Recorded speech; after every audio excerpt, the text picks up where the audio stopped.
भारत के राष्ट्रीय महिला आयोग ने दिल्ली के सुषमा स्वराज भवन में देश भर के मीडिया कर्मियों के साथ 2 दिवसीय राष्ट्रीय सेमिनार का आयोजन किया, जिसमें उन्होंने महिलाओं से संबंधित कानूनी पहलुओं, उनकी सामाजिक और आर्थिक स्थिति के विषय में गंभीर चिंतन और मनन प्रस्तुत किया।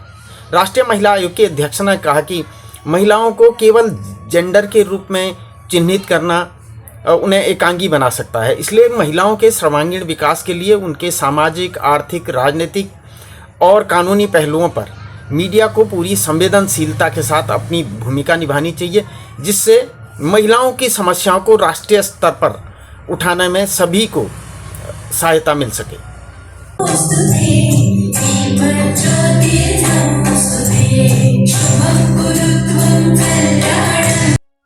वंदे मातरम राष्ट्रीय गीत और दीप प्रज्वलन के साथ आरंभ हुआ राष्ट्रीय महिला आयोग का मंथन सेमिनार, जो सुषमा स्वराज भवन दिल्ली में आयोजित किया गया था। इस सेमिनार में देश भर से नामी पत्रकारों ने, विभिन्न मीडिया कर्मियों ने प्रतिभाग किया। एक तरह से यह उनकी कार्यशाला थी। इस कार्यशाला में महिलाओं पर एक लघु फिल्म भी दिखाई गई, जिसमें महिलाओं से संबंधित विभिन्न पहलुओं पर राष्ट्रीय महिला आयोग ने एक सुंदर और सार्थक चर्चा प्रस्तुत की। इस चर्चा में महिलाओं की निजी जानकारी को शेयर ना करने और महिलाओं के प्रति अतीव संवेदनशीलता के साथ समाचार लिखने को प्राथमिकता दी गई।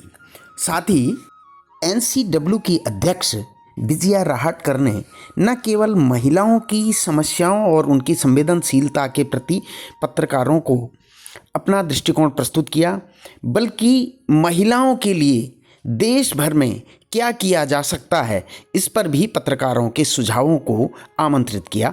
ऐसा हमें पढ़ने के लिए मिलता है कि महिला की इज्जत हो गई नीलाम। हम यही पढ़ते हैं। मैं जब इस तरीके से हेडलाइन को पढ़ती हूँ तो मुझे बहुत दुख होता है। सवाल यह है कि इज्जत किसकी नीलाम हुई? नीलाम अपराधी की सोच की होनी चाहिए, उसकी मानसिकता की नीलामी होनी चाहिए। महिला की गरिमा को हेडलाइन में ही चोट पहुंचा देना अपराध को दोहराने जैसा है। हम इस चीज के लिए हम बहुत बहुत ख्याल रखें। मुझे कुछ पंक्तियां याद आ रही है, मुझे आपके सामने वो रखनी है।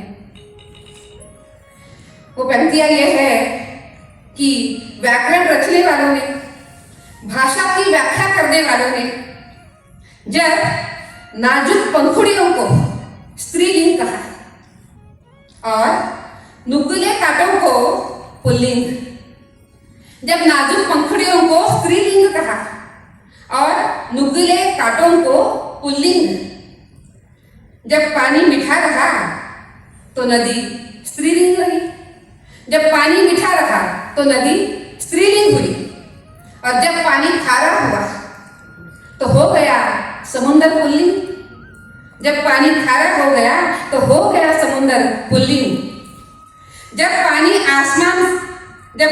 आसमान में रहा बहुत से बहुत दूर, जब पानी आसमान में रहा बहुत से बहुत दूर तो बादल पुल्लिंग थे, और जब पानी बरसने लगे धरती पर तो बारिश स्त्रीलिंग हुई।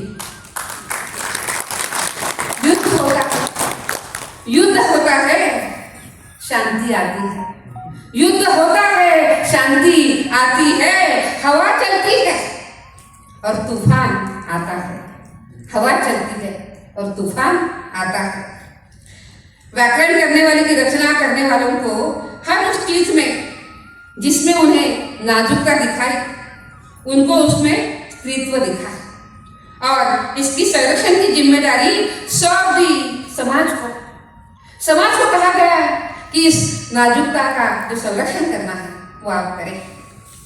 समाज ने इस संरक्षण को कमजोरी समझा, समाज ने इस संरक्षण को कमजोरी समझा और समेट दिया आधी आबादी को दीवार के भीतर, समेट दिया आधी आबादी को दीवार के भीतर।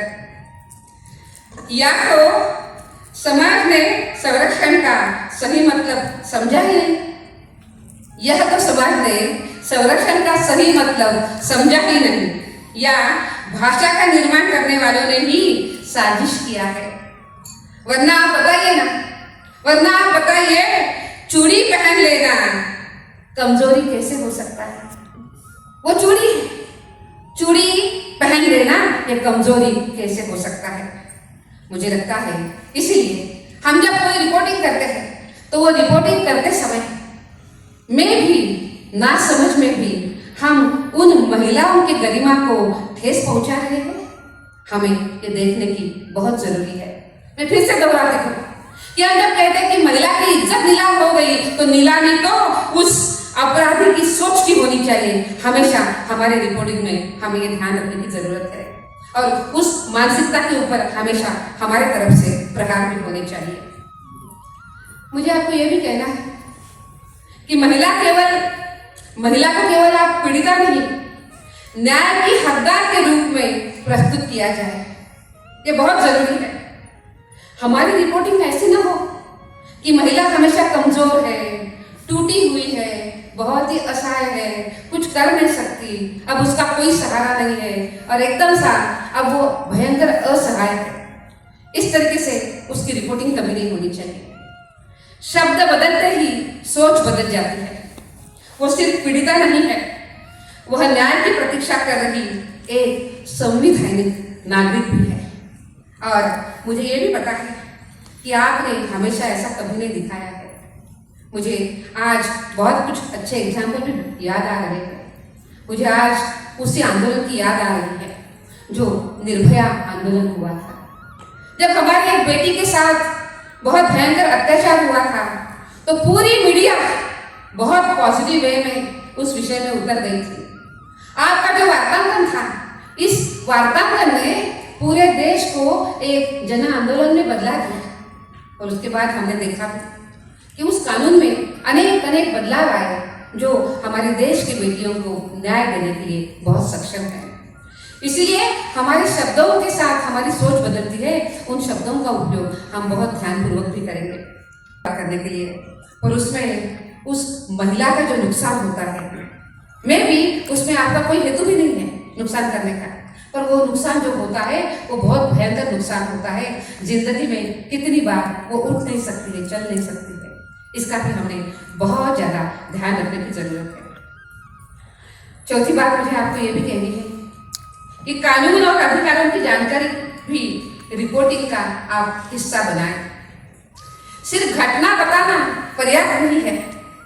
अपराध की घटना के साथ अगर ये भी बताया जाता है कि महिला शिकायत कहाँ कर सकती है, उनको कहाँ से मदद मिल सकती है, और मदद मिलने के लिए कौन सा कानून उनको मदद कर सकता है, और कौन सी हेल्पलाइन या कौन से सहायता केंद्र उपलब्ध है उसके लिए, जिसके बारे में समाज जान ले, तो इससे समाज में दूसरी जो महिलाएं हैं उन महिलाओं तक जानकारी पहुंच जाती है। खबर अगर रास्ता भी बताती है तो वही जिम्मेदार पत्रकारिता भी है। पॉलिटिशियन है बल्कि आपकी ज्यादा रिस्पॉन्सिबिलिटी। सॉरी, आपको क्वेश्चन विजय जी से था। मेरा मानना ये पब्लिक फिगर की सबसे ज्यादा रिस्पॉन्सिबिलिटी है। करीब 15 साल पहले मैंने कितने कमेंट सुने थे इलेक्शन समय में, 2014 की बात कर रही हूँ। बॉयज विल बी बॉयज, ये तो करते रहेंगे, चाहे वो कथुआ रेप केस था जो भी था, उसमें कितने इंस्टेंसेस में ऐसी बातें कही गई जो हाईली ऑब्जेक्शनेबल है। सॉरी, और सौम्या विश्वनाथन, शीला जी का स्टेटमेंट था, इवन तो a very very credible chief minister, I am not saying she is not, but she said रात को महिलाओं को निकलना नहीं चाहिए। अरे भैया आप you cannot do this. In fact, somewhere down the line देखिए एक लॉ कानून नहीं बना सकता है, लेकिन अगर विजया जी आज कुछ कहती है उसकी एक अहमियत है, अगर चीफ मिनिस्टर कोई कहता है उसकी अहमियत है, कोई एमपी कहता है उसकी अहमियत है, एंड डेफिनेटली यही कॉन्टेक्ट है। ये जो स्लाइड कमेंट्स होते हैं ना साइड पर, ये तो ठीक है, तुमने ऐसा किया, बहुत अच्छा किया, so that kind of situation is something that we need to cover, but that is on a social level. आप वो ट्रांसफॉर्मेशन की ही बात कर रहे हैं कि आज की डेट में मैं प्रोविजंस की बारे में बात करूंगा। जैसे सेक्शन 64 to 68 स्पेशल एक चैप्टर ऐड किया गया है भारतीय न्याय संहिता के अंदर, which is related to women. तो section 64 to 68 covers the punishment for rape. Then section 69 is the marital rape. 63 is exception to the age of consent for married woman, that was 18, that was 18 now, that was 15, which has been increased to 18 now. Then there is section 75 for sexual harassment, section 77 voyeurism, stalking, dowry death, and cruelty by husband and his families, and section 87 is for kidnapping. Section 89 to 92 is for causing miscarriage related offences. Positive gender sensitive reporting has the power to catalyze responsible behavior among the youth by normalizing equality and respect in everyday narratives. When media highlights women's achievements, challenges stereotypes, and portrays balanced roles such as girls in STEM or boys as empathetic allies, it inspires young minds to internalize these values, fostering empathy and reducing biases from an early age. Studies show that consistent exposure to such stories influences adolescents' attitudes, encouraging them to reject victim blaming, support consent, and champion shared responsibilities in relationships in society. सावधानी इसमें रखनी पड़ेगी और इसके लिए मैं fake news और miss information जो भी चलता है उसके लिए मैं प्रेस इन्फॉर्मेशन ब्यूरो की जो पहल की गई है, फैक्ट चेक यूनिट है प्रेस इन्फॉर्मेशन ब्यूरो का, वो एक इम्पॉर्टेंट भूमिका निभा रहा है इसको रोकने में या इसको काउंटर करने में।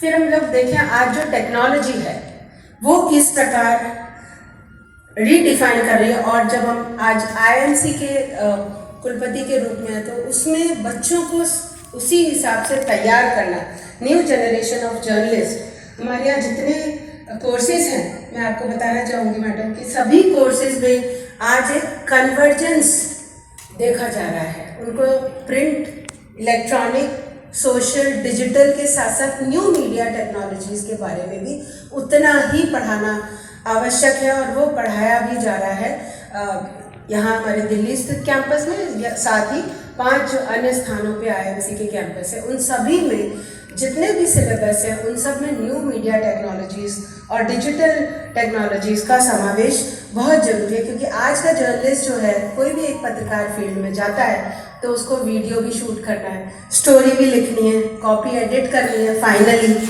और उसको सारे अपने प्लेटफॉर्म्स, केवल प्रिंट के लिए नहीं लिखना, उसको सोशल डिजिटल प्लेटफॉर्म के लिए भी लिखना है। तो उन सब के लिए तैयार करना, सभी जितनी भी यूनिवर्सिटीज़ हैं जर्नलिज्म की उनके लिए बहुत बड़ा चैलेंज हुआ है। सबको मल्टीटास्किंग जर्नलिस्ट चाहिए आज, कोई भी एक फील्ड में, एक विधा में नहीं। बात करें पर समय की सीमा को देखते हुए सभी को साथ नहीं लेकर पाए, पर बस मैं कुछ उन विषयों का उल्लेख करते हुए मैं आगे चलती हूँ। समय समय पे हम कभी न कभी मिलते रहेंगे, बात होती रहेगी। अब तो हम सब लोग तो हमारी एक अच्छी मित्रता भी बन गई है, एक रैपो बन गया है, तो हम कभी ईमेल के माध्यम से, कभी मिल के, कभी सुझाव के माध्यम से हम इन विषयों को आगे लेके जाते हुए रहेंगे। आज हमने बहुत बड़े समय तक हमने बात करी महिलाओं के कानून के बारे में। ये कानून के बारे में हमें बात करने की इसलिए ज़रूरत थी कि अगर आप लोग उस कानून को अच्छे तरीके से समझ पाते हैं तो आपका आवाज़ बुलंद है, आपके माध्यम से महिलाओं को न्याय मिल सकता है। इसलिए अगर आप अच्छे जानकार होते हैं तो ज़रूर आप उन सभी के लिए आशा का किरण है। इसीलिए हमने आज उसके लिए भी प्रयास किया है। और भी आज सत्र हुए, आपका सत्र बहुत शानदार रहा। और आप देखिए कि कभी कभी हम कितने जेंडर बायस हो जाते हैं, उसका अनेक एग्जाम्पल आपने बताए। मैं भी सोच रही थी कि हम तो यूँ पढ़ लेते और छोड़ देते हैं, पर इसका एक बैक ऑफ माइंड एक बिल्कुल बुरा असर हो जाता है। तो हम धीरे धीरे अपनी एक सोच को, महिलाओं को थोड़ा सा कम देखने का, कम आंकने का हम सोचने लगते हैं। ये परिणाम एकदम दिखता नहीं है, पर वो कहीं ना कहीं जरूर परिणाम करता है। ऐसे अनेक विषयों को आज हमने देखा। हमारा भारत युगों युगों से नारी शक्ति का आराधक रहा है। सावित्रीबाई फूले जी ने अंधकार में शिक्षा की मशाल जलाई, पंडित रमाबाई जी ने महिलाओं के उत्थान के लिए जीवन समर्पित किया और ताराबाई शिंदे जी ने असमानता पर प्रश्न उठाए। माता अहिल्या देवी होलकर ने सशक्त नेतृत्व और करुणा का अद्भुत उदाहरण दिया। आज यदि हम महिलाओं की शक्ति को और ऊंचाइयों तक पहुंचाना चाहते हैं तो हमें उनका साथ देना होगा। जब बेटियों को सम्मान मिलेगा तब समाज सुरक्षित होगा। जब समाज सुरक्षित होगा तब देश सुदृढ़ होगा। जब देश सुदृढ़ होगा तब भारत विश्व में सिर उठाकर चलेगा।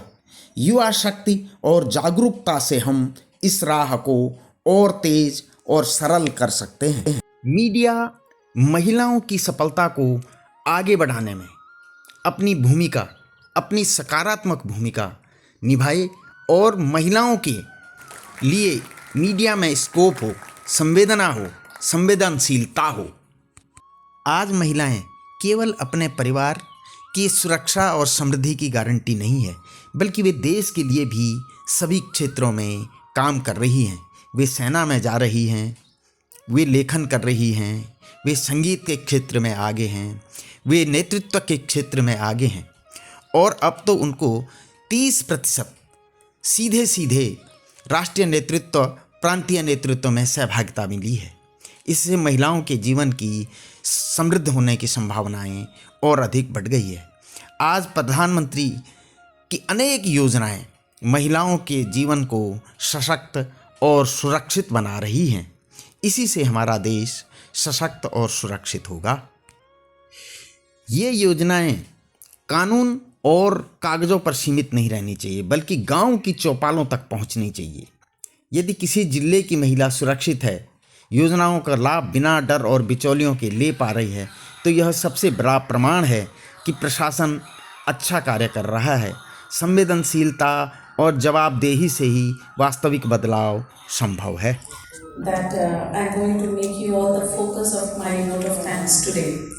Generally, in any meeting, we thank so many people, and we thank the Fourth Estate for their support and contribution, and it stops there. But my vote of thanks today is going to be all about you and all for you. But firstly, I would like to say, I would like to express my gratitude. राष्ट्रीय महिला आयोग ने पत्रकारों के साथ महिलाओं से जुड़े विषयों पर 2 दिन का सेमिनार किया, जिसमें महिलाओं से जुड़े विषयों को एग्जेजरेट ना करने, उनकी निजी गोपनीयता को मीडिया में ना लाने के साथ ही उनको न्याय दिलाने की प्रक्रिया के संदर्भ में सुझाव भी प्रस्तुत करने के लिए कहा गया है। यह सेमिनार पूरे देश के पत्रकारों के साथ किया गया था और निश्चित रूप से इसका महिलाओं की जो समस्याएं हैं उनको मीडिया और नेशनल फोरम पे पहुंचाने में एक सहयोगी बनेगा। breakinguttarakhand.com के लिए हरीश मैकुरी, सुषमा स्वराज भवन, दिल्ली।